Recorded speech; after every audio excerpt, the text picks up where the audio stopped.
नमस्कार दोस्तों, स्वागत है आपका study with Golu YouTube channel पे।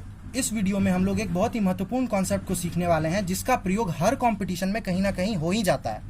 थंबनेल से आपको पता चल ही गया होगा कि हम विभाज्यता के नियम के बारे में चर्चा करने वाले हैं। तो बिना देर किए शुरू करते हैं। दोस्तों, क्या आप लोगों को पता है कि सबसे पहले विभाज्यता का नियम मार्टिन गार्डनर ने दिया था? अगर नहीं पता है और आपको आज पता चल रहा है तो प्लीज इस वीडियो पे एक लाइक जरूर दें। चलिए दोस्तों शुरू करते हैं। तो विभाज्यता के नियम में सबसे पहला नियम हम लोग पढ़ेंगे 2 से विभाज्यता का नियम। यह बहुत ही आसान है। यदि किसी संख्या के अंत में 0, 2, 4, 6 या 8 रहे तो संख्या 2 से विभाजित होगी। अर्थात यदि संख्या सम है तो वो 2 से विभाजित होगी। उदाहरण के लिए 248 यानी लास्ट में 8 है तो ये संख्या डेफिनेटली 2 से विभाजित होगी। 349 लास्ट में 9 है और हमारा नियम कहता है कि 0, 2, 4, 6 और 8 होना चाहिए।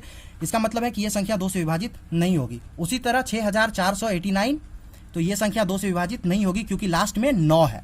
उसी तरह 446 इसके लास्ट में 6 है, इसका मतलब ये संख्या 2 से विभाजित होगी। दोस्तों 3 से विभाज्यता का नियम भी बहुत आसान होता है, 2 की ही तरह। यदि किसी संख्या के सभी अंकों का योग 3 से विभाजित हो जाए तो वो संख्या भी 3 से विभाजित होगी। जब मैं इसे करके आपको बताऊंगा तो ये आपको आसान लगेगा।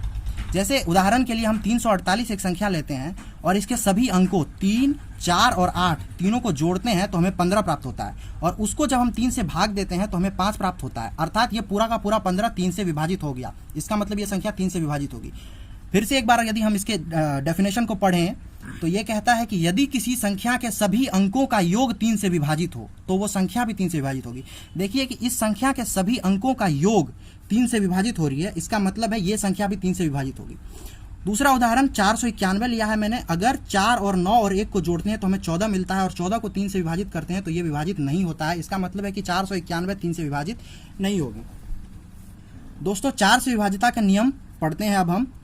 यदि किसी संख्या के अंतिम 2 अंक 4 से विभाजित हो जाए तो वो संख्या भी 4 से विभाजित होगी। उदाहरण के लिए हमने एक संख्या लिया है 448 और इसका लास्ट 2 अंक है 48 यानी 48 और अगर इसको हम 4 से भाग देते हैं तो ये 12 अर्थ में पूरी तरह कट जाता है। इसका मतलब है कि 448 पूरी तरह 4 से विभाजित होगा।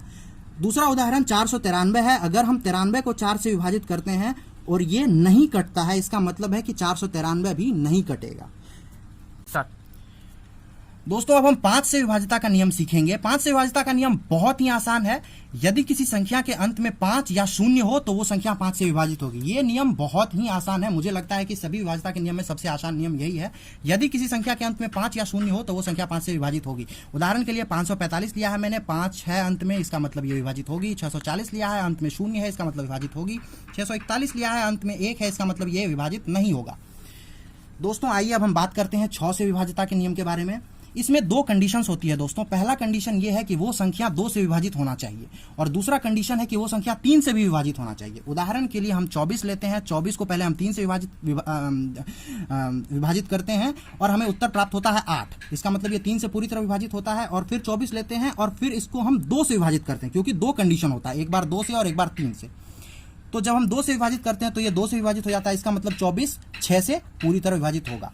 दूसरा उदाहरण हम 22 लेते हैं। 22 को 3 से करते हैं तो ये नहीं होता है। अगला हमको चेक करने की भी जरूरत नहीं है क्योंकि जैसे ही 1 भी खत्म हुआ इसका मतलब ये 6 से विभाजित नहीं होगा। दोस्तों यहाँ पे मैंने बहुत ही छोटे छोटे संख्याएं लिया है। आप चाहें तो बहुत बड़ी सी संख्या भी ले सकते हैं, 4, 9, 8 कुछ भी, और इसको भी चेक कर सकते हैं। यहाँ पे आप जरूर वीडियो पॉज करें और इस संख्या को खुद से करने की कोशिश करें।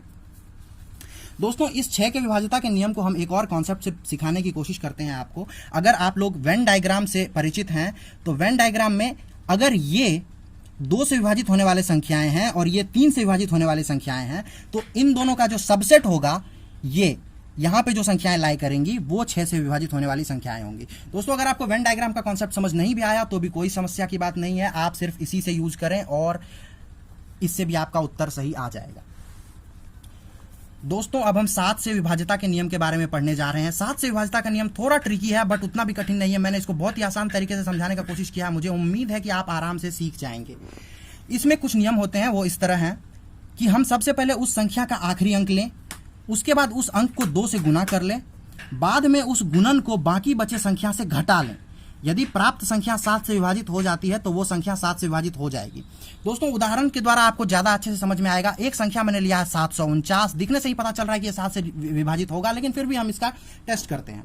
तो आखिरी अंक हमने 9 लिया, 9 को 2 से गुना किया तो हमें प्राप्त हुआ 18, 18 को हमने बाकी बचे हुए अंक यानी 74 से घटा दिया तो हमें प्राप्त हुआ 56, और जब हमने 56 को 7 से भागा दिया तो हमें प्राप्त हुआ 8, यानी ये पूरा पूरा भाग लग गया, अर्थात 749 7 से विभाजित हो जाएगा। अब हम एक दूसरा उदाहरण लेते हैं 549, हालांकि देखने से ही पता चल रहा है कि ये विभाजित नहीं होगा, लेकिन फिर भी हम टेस्ट करेंगे।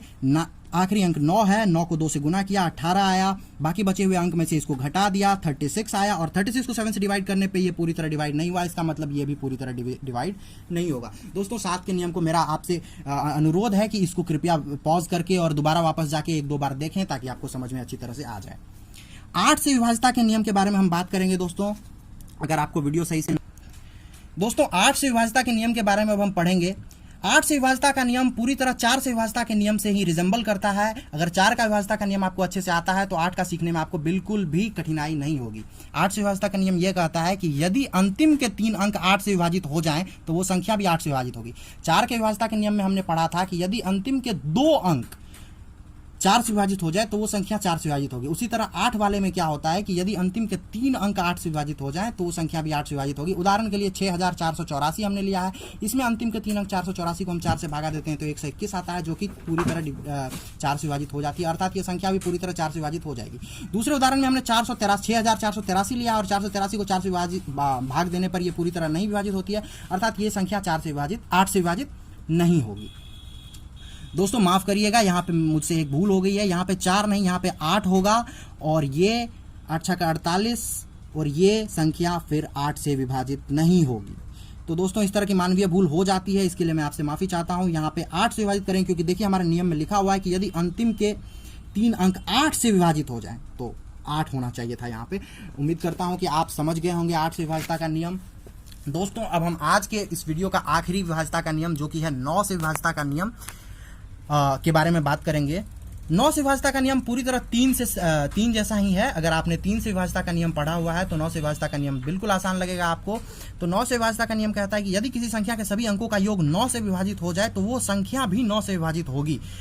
उदाहरण से समझने की कोशिश करते हैं। हमने यहाँ लिया है 933 और इन तीनों का योग जो है वो मेरे को मिलता है, हम लोगों को मिलता है 9 + 3 + 3, यानी 9 3 12 3 15 भागा 9, जो कि 9 से पूरी तरह डिवाइड नहीं होगा। इसका मतलब 933 पूरी तरह 9 से डिवाइड नहीं होगा।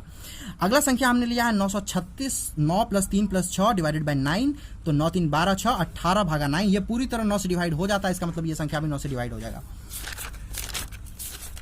दोस्तों अगर आपको वीडियो अच्छा लगा तो लाइक करें, अपने दोस्तों से शेयर करें ताकि उसका भी ज्ञानवर्धन हो, और इस चैनल को सब्सक्राइब करें। दोस्तों आप इस चैनल को सब्सक्राइब करने के साथ साथ बेल आइकन भी बिल्कुल दबाएं ताकि आगे आने वाली वीडियोस की नोटिफिकेशन आपको मिलती रहे। जय हिंद।